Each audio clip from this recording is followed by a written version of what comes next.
baby. Yeah, it is that time. Welcome to the Sixers Talk podcast brought to you by Wilmington University. You work. So glad to be with Noah Levick. I'm Danny Pommells. Ben Berry, our producer, is in the cut as always. And Noah, I mean, you got to feel the juices flowing a little bit. We were at Media Day yesterday. All the players were there, the assembled media, the front office staff. The vibes were high. I think just because I'm excited. I'm excited to be back. I'm excited to be, hearing the basketballs hitting the ground, smelling the court when you walk in, seeing the smiles on the guys' faces, because everyone at this point thinks they can win a championship, right? I think a large chunk of the 30 teams are of that belief. But yeah, I mean, just speaking for myself, it was like a more fun day than I expected. I think you forget how much you enjoy doing this aspect of the job. I know there's always a lot of interest in the NBA world with trade rumors and free agency and what have you, but just the day-to-day of talking to players and having that relationship with these guys, getting to know them better. And yesterday, hearing all the optimism inevitably about the season, it's cool. And, I'm personally feel lucky that is kind of what we do. And we're back in the swing of things. And we heard from 21 Sixers yesterday, if you count Mr. Morey and Rivers. So it was an eventful day, albeit a relatively boring one if you're comparing to last media day, where a certain number 25 who was absent, was the main topic of discussion. But still an interesting day, and I think a lot of excitement from all parties. And excitement, and like you mentioned, some practicality, because, everyone was there with more, I would say, measured perspective, not as much as people, projecting towards championships or big-time goals and things like that. But the Sixers, you mentioned free agency, several new guys and faces in town once again. And I think let's start with some housekeeping, because there's a few guys who were banged up last year who have been cleared for training camp, an abnormal camp as it is, with the guys heading to Charleston. And you don't want anybody's, knees swelling up on the flight as they head down to South Carolina. And PJ Tucker given a clean bill of health after having a procedure. Right. Well, Morey and Rivers were scheduled to speak at 10 a.m. And I believe at 9:57, the Sixers sent an email headlined PJ Tucker medical update. So you had to read the text of the email, which was perhaps more positive than the subject would suggest. Essentially just that Tucker had an arthroscopic procedure. He said it was 6 weeks ago that he's been back on the court and that he's feeling good. But of course, his health will be under scrutiny because he's 37 years old. They gave him a 3-year contract, and they're expecting a lot of him. I think you heard multiple Sixers say, we need PJ Tucker. We need his leadership. We need his toughness. We need his versatility.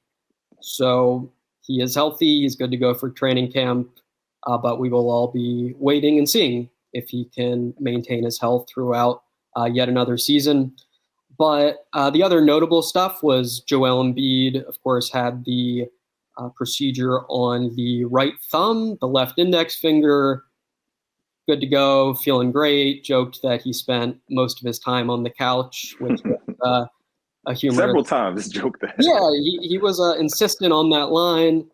I don't think many are believing it, but regardless, he is, given a clean bill of health, and that's obviously great for the Sixers, and they hope it is the case many months down the line when the postseason rolls around. George Niang, he had the left knee that bothered him during the playoffs. He admitted there was bruising in the knee, that it took a while to heal, was candid about that, but again, no concerns for the time being. And then Furkan Korkmaz had an unusual update. He revealed that around the All-Star break, he had a little nerve damage, was what he said, that caused a loss of sensation in his fingers, screwed some things up in his mind with his shooting form and rhythm. And of course, the percentages dipped, and it was a disappointing year. And Korkmaz hopes that now that he's feeling much better, had the opportunity to rehab this injury, that the percentages will rise to what they were a couple years ago. You do look back, and 2018-19, 19-20 seasons combined, he's a 39% three-point shooter. That's not a small track record, and perhaps much of the dip in percentage last year was just loss of sensation in the fingers, which is clearly a big deal for someone whose main job is shooting the ball and making threes at a high rate. So no alarming medical updates for the Sixers for the time being. But yeah, a few notable things that we did learn yesterday. And we saw Furkan Cook a bit in Eurobasket 2022, so we know the shot is feeling a bit better for sure. Not so much so with defending himself, I guess, in the hallways after games, but the shot is doing well. He clearly puts in a strong effort with defending himself, and takes a lot of pride in that. And Daryl Morey made sure to throw in a joke about how Korkmaz upgraded his toughness this offseason, and the Sixers, know they've made a big improvement in that department. So and that definitely was a theme. That was a theme. Very much a theme. Toughness. Toughness is the buzzword. It was accountability a few years back, and now we're on toughness. And very understandable that the Sixers prioritize that and are happy with the work they did in their minds to become a tougher basketball team. Yep. Yeah, so uncanny to me still. And I had to ask Joel about the fact that he actually mentions PJ Tucker by name after they get ejected from the playoffs, and he's on the team at the start of the next season. He downplayed it pretty much as he joked with James Harden, but still pretty remarkable to me that we're at a point where Joel is naming guys, they're going out and get them, and it's a tremendous upgrade for the team. But toughness is a theme, and also it was a subdued, like you mentioned, media day where there was not the drama surrounding the organization with the Ben Simmons stuff, and there were also topics that could have maybe caused some drama with Doc Rivers and his Twitter fiasco, or any number of other things that maybe could have touched on Joel Embiid playing down the whole idea of who Ben Simmons even is, or how that might even affect this team, dodging questions like that. But just a really savvy, my perspective is that, the Morey mantra or mentality kind of rubbing off on the guys more, where they're deflecting more and keeping it lighthearted, but still, being serious about the serious questions, but, being, savvy enough to deflect from the questions that might, get them caught up. Right, and they're not an especially youthful, naive team. And we know Tyrese Maxey, the most prominent youngster, is very rarely going to say anything that is not adored by the media, the Philadelphia fan base, etc. And he crushed it yet again yesterday, speaking quite eloquently about Philadelphia as a blue-collar city and appreciating that there's a culture of hard work that resonates with him.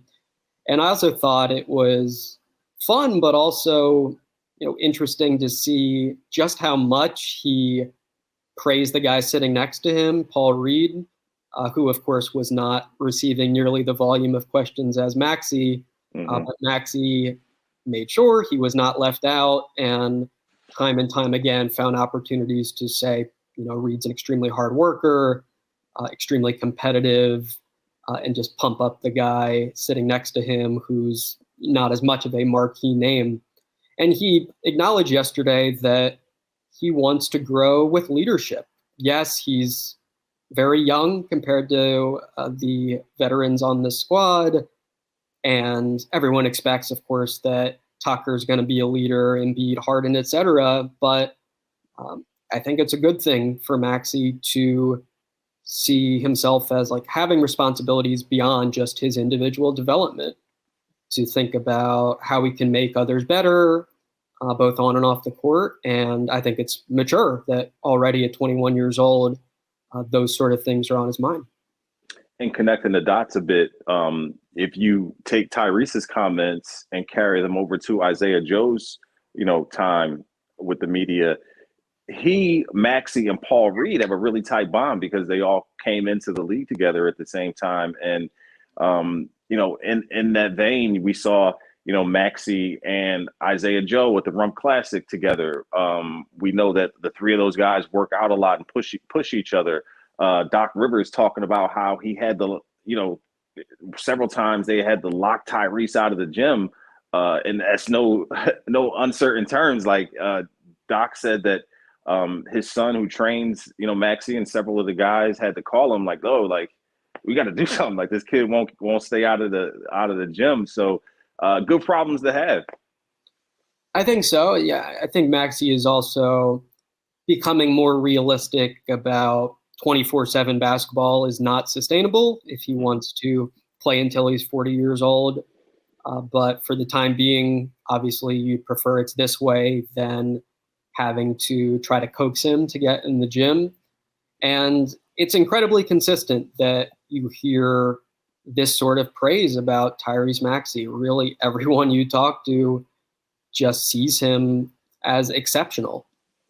And that I think says a lot about how he's really a one-of-one sort of personality. The question, of course, on everyone's mind is how much better can he get performance-wise? But just like the attitude and the character really does seem to be off the charts, and that's cool to have on your franchise. Start college, build skills, and complete your degree with Wilmington University. 100% online options and affordable tuition makes WilMU work for you. Learn more at wilmu.edu. PJ Tucker dropping the bomb that not only is he happy to be here in Philly and excited not to be having to guard Joel Embiid, but he and James Harden, he said, were kind of trying to get together last season on the 76ers. So a year ago, they were trying to link up on the 76ers. Harden obviously played this 20-plus games here toward the end of the season, but they were trying to make it, a duo here coming to Philadelphia together. I'm sure Tucker doesn't lament his time in Miami and all that happened there, but all the same, what'd you make of that? The fact that, these two guys saw Philly as a destination that they had been wanted to come to. I think the time they spent in Houston fostered this close bond, and that sort of thing can't be underestimated when we're doing the off-season speculation about who's going to end up where. These relationships matter. We've heard from a bunch of guys that Doc Rivers is one of the main reasons they wound up on the Sixers. Yet again, Montrezl Harrell, one of them, Sam Cassell as well. Those two coached him during formative years as a player and a person with the Clippers. And of course, there's also the pre-existing relationship with Harden there. But Tucker, we're all waiting to see whether his joining the Sixers contributes to penalties as a result of this NBA investigation. Everyone did their best to playfully sidestep those questions, but it's well known that he likes James Harden. That Tucker likes James Harden, likes Daryl Morey, wanted to be here for a long time, and perhaps that has led to greater scrutiny on the Sixers than many other teams who are doing this pre-6 p.m. Work in free agency. I thought it was also cool to hear Daniel House talk about his connection with Harden, and just again, it's a reminder that we often think about development in terms of points per game and skills, but just growing as a person happens in the NBA while a lot of people aren't paying attention. And House was very complimentary of Harden, called him my dude, said he's a selfless guy and that he's always looking to make others better. And I do think that is a theme with James Harden. Even yesterday, you heard it a bunch, that he's always looking to assist others, not necessarily thinking about himself first. And I think the Sixers like, having that in their lead ball handler and also one of the leaders of their team as well. And House added that Harden wasn't the reason that he decided to come here. It was more the situation and opportunity and what the team could do, and that Harden didn't necessarily recruit him. Obviously, he knew Harden was here. And I thought it was funny that he added that, he's a guy that, he can have an open layup, but he'll pass it out to the three to try to get other guys cooking, where the Houston offense was kind of designed that way, that more threes, the better, the volume shooting of the 3-point shot. So it kind of just played into the idea of, what Houston did. But very eye-opening, hearing from the guys. And like you said, they're making this trip. You talk about camaraderie, but they're making this trip to Charleston to kind of foster and build some of that. But some of that is already here. It's already, ingrained, maybe not some of the crossover between existing Sixers and these new guys who are coming in. But the new guys who are coming in, which we kind of knew, have some experience and interconnectivity that's already, bleeding through and showing itself just in how guys speak of each other. And, the past experience means a whole lot. So it's great to see how, give credit to Daryl Morey. And I don't see, many missteps that he's made in trying to, put this team and elevate them to the next level, because it seems once again he's won the off season in ways that, many media members, fans, people around the league didn't expect. And the way this all has come together really shows the Sixers as, one of the top teams in the East once again, and we'll see how that plays out on the court. Right. And of course, we were operating all off season with the assumption that the Celtics would continue to be the top of the Eastern Conference, and now that is all thrown into disarray. But absolutely, I think the consensus quite reasonably seems to be that Morey did a strong job repairing the areas where the Sixers were weak, and that it is quite unlikely that if they lose in the postseason, it will be for the same reasons. So I think credit to him for quite efficiently just addressing those areas and linking up with some old friends in the process.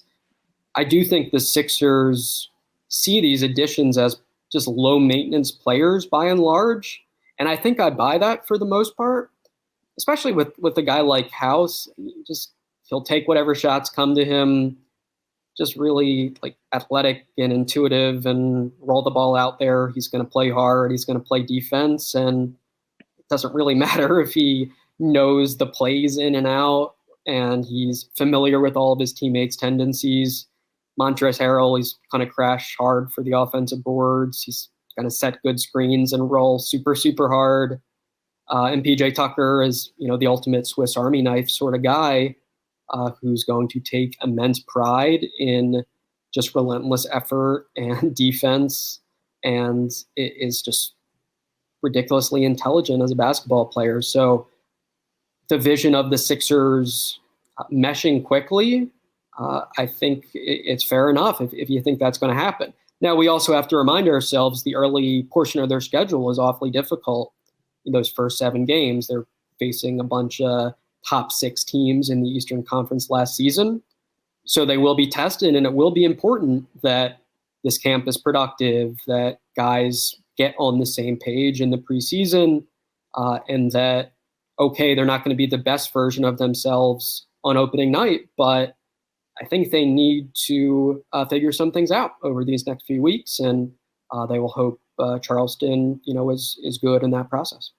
It seems like Tobias Harris has his role figured out and saying, my experience playing with James Harden, I know, coming into this year, I just need to let it fly. And that's going to be important, particularly with him not playing as many minutes, probably, I guess, traditionally at the 4, but I guess that's where Tucker's going to be more than likely. And he'll be, more so the 3-point, the small forward, but he just needs to let it fly. He needs to shoot the basketball, just being as proficient as possible and, being proficient at being efficient and, putting the ball up. And, I feel like a guy like James Harden, it shouldn't take a lot of getting used to play with him because he likes to pass the basketball. But there's nuances to that and how he likes to pass the basketball and when he's going to, look your way and things like that. So I was encouraged by Tobias's approach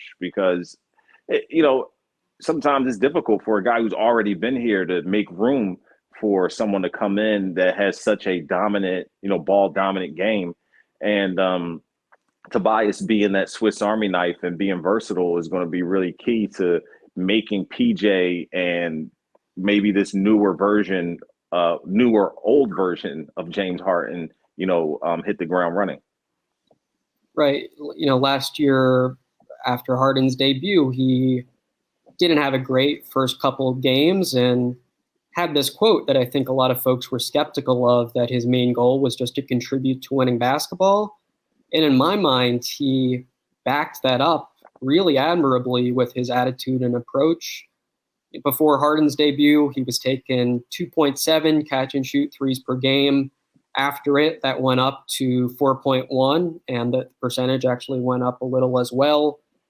And you saw he genuinely did not care about points or about isolation touches, and that defensively he was assuming these really difficult matchups and often handling himself well in those situations. I thought, so hearing more of the same is the goal. That's great. I did think it was also encouraging yesterday that you just felt there's more of this, I shouldn't be caring that much if shots aren't dropping for me sentiment from him. I think generally he's a player who holds himself to a high standard and who gets frustrated and negative about himself when he's slumping.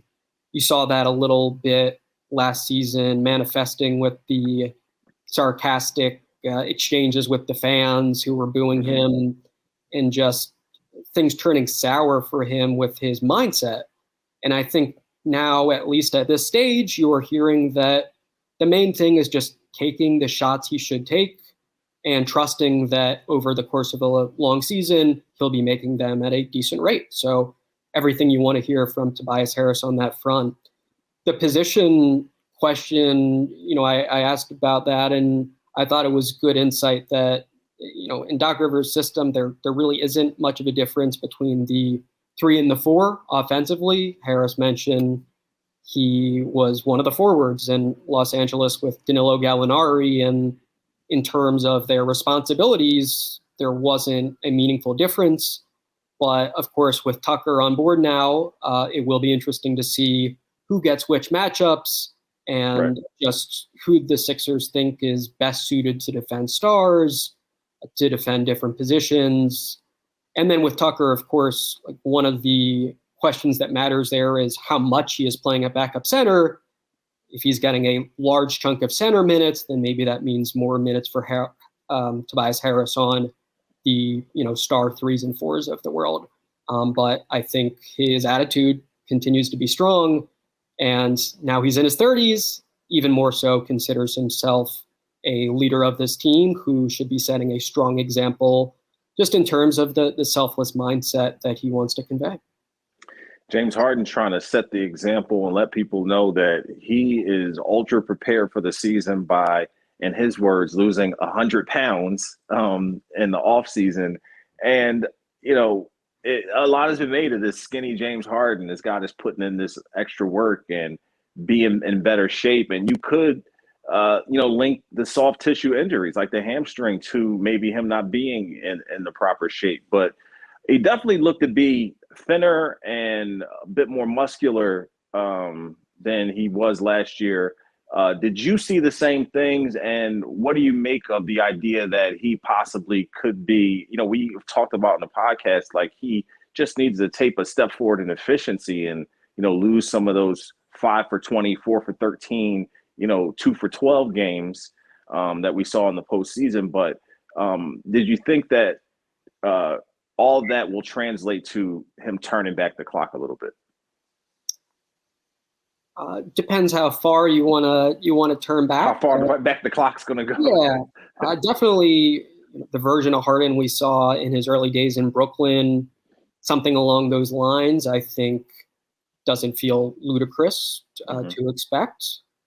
But absolutely, he looked in good shape. I think there's no doubt he's gained muscle.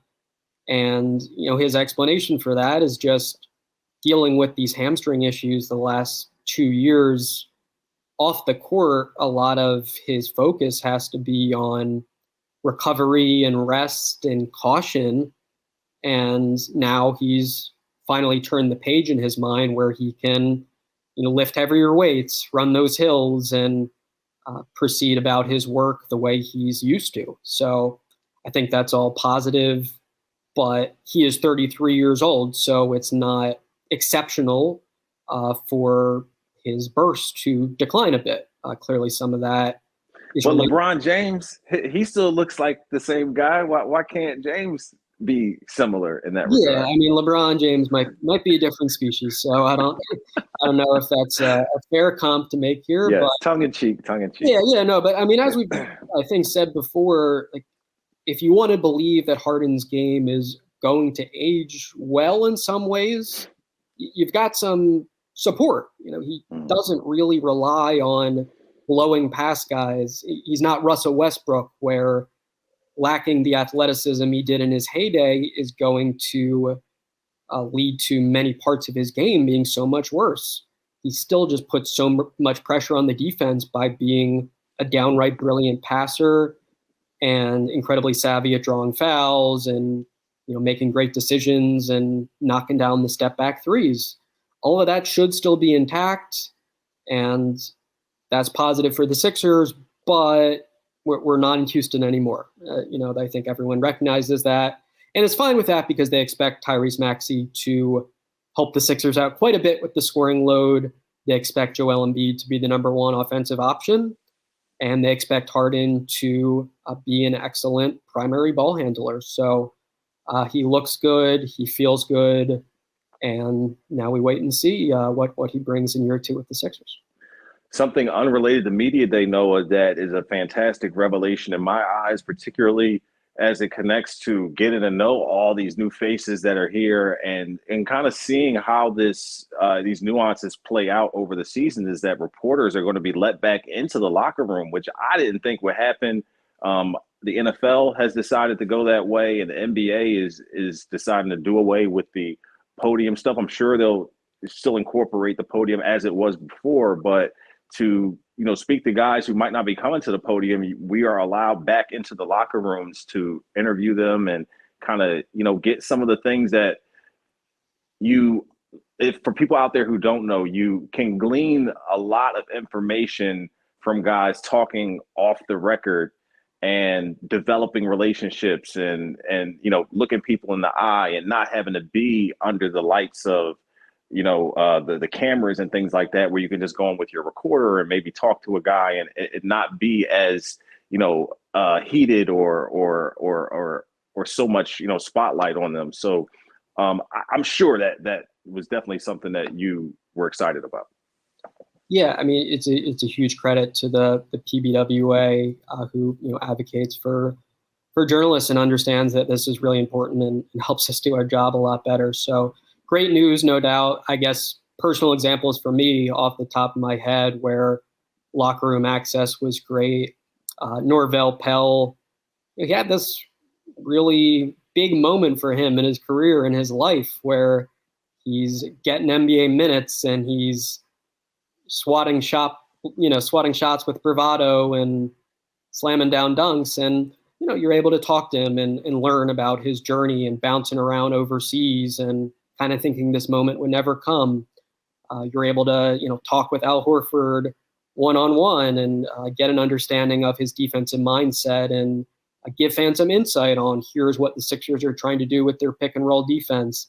It's just, you can cover the team better than guys being at a podium. And as you say, knowing the spotlight is on, knowing the TV cameras are on, like just talking to people as people, I think locker room access is really conducive to that. And it's excellent that we've got it back.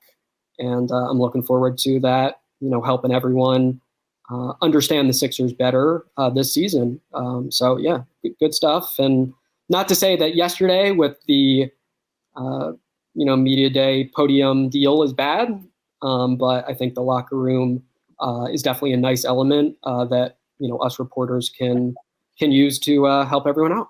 Yeah, nuances are super important, and it just specifically like with the Phillies, there is a time where the players spend with the TV media, and then a time where they spend with the print media, and it's like almost as if like the print media part of it, they're just there's so much more. Like if sometimes you'll listen in after they speak to the television cameras, and it just gets so much more detailed and stripped down, and there's not as many airs put on as when the cameras are on. So it just lends to so much more, interaction and things. So I really look forward to getting to know this team and having the opportunity to step foot back into, the locker room.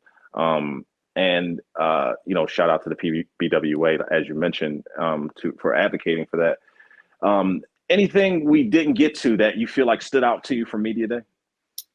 I guess with Harden, just his candor about experiencing dark times as he was going through these injury issues, that stood out to me and frankly wasn't super expected. I think he keeps a lot close to the vest, as he acknowledged, and he was vulnerable yesterday in saying, look, basketball, is and has been such a central part of my life, and these injuries, I think, were painful for him, well beyond the physical.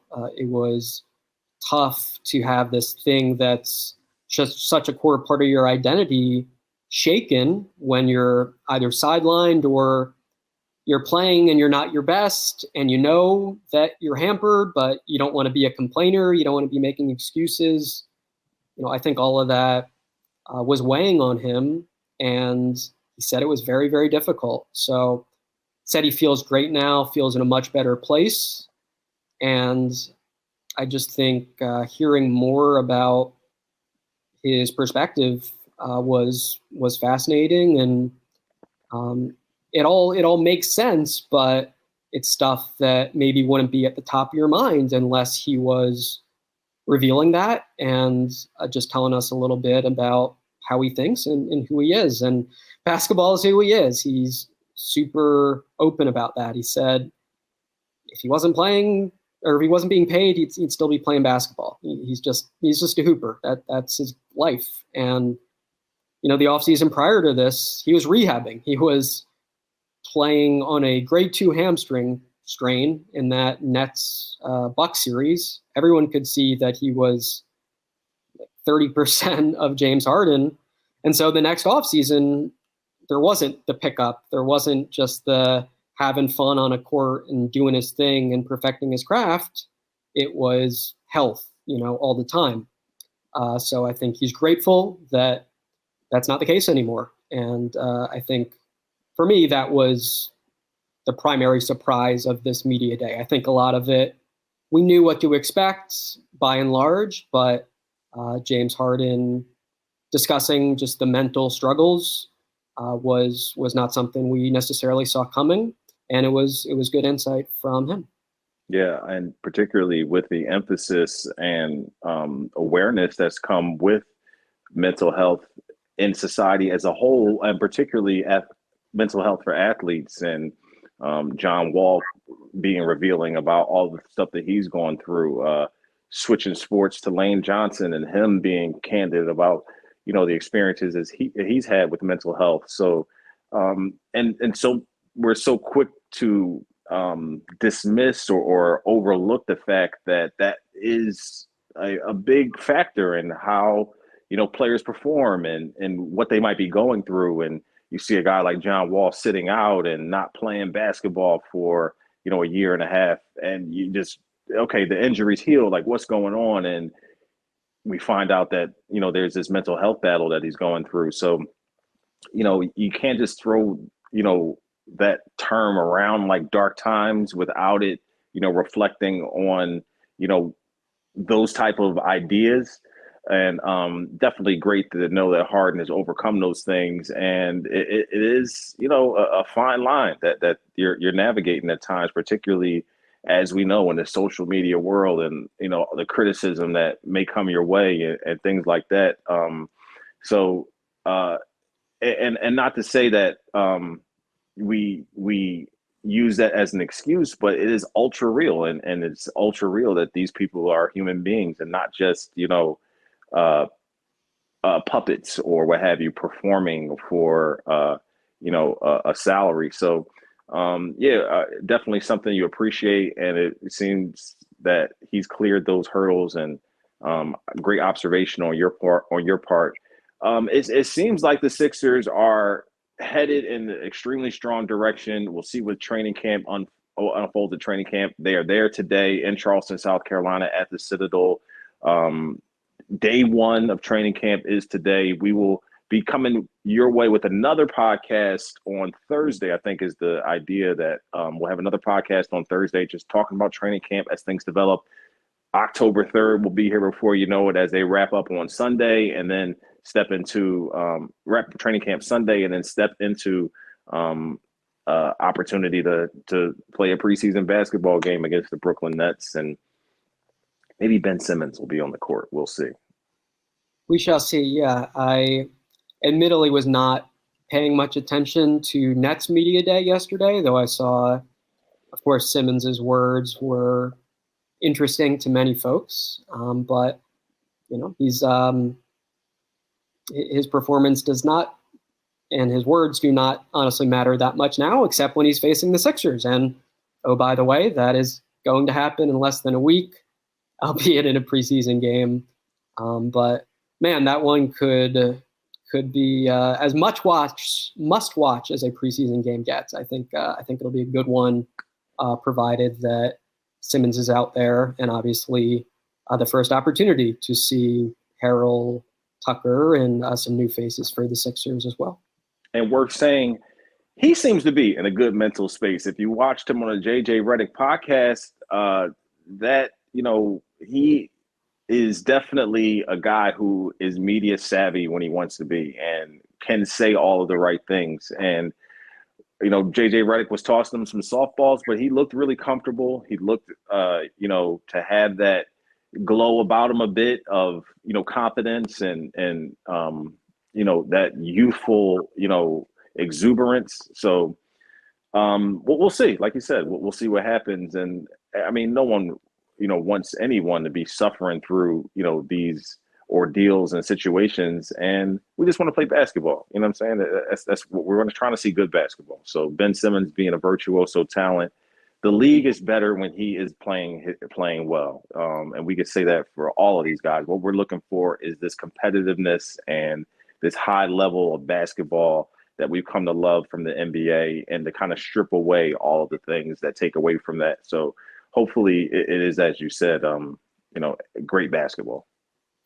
Yeah, just I guess going back to where we started, I think that's part of what feels so satisfying about being back at it and talking to people face to face who are about to embark on a basketball season, is we don't have to discuss who might be traded where and what X and Y might mean the way we do during an off season. And not to say that discussion is inherently worthless or uninteresting, but what we are about to do in playing 82 games, I think, is why we all enjoy this. So I'm really glad that is starting up again. Bro, great time to be a Philly sports fan. We got Flyers training camp underway. Sixers are in Charleston. Eagles are in full swing. Philly's trying to go to the playoffs. Hope you're enjoying it and listening to all the podcasts on our network here as we take you along the way.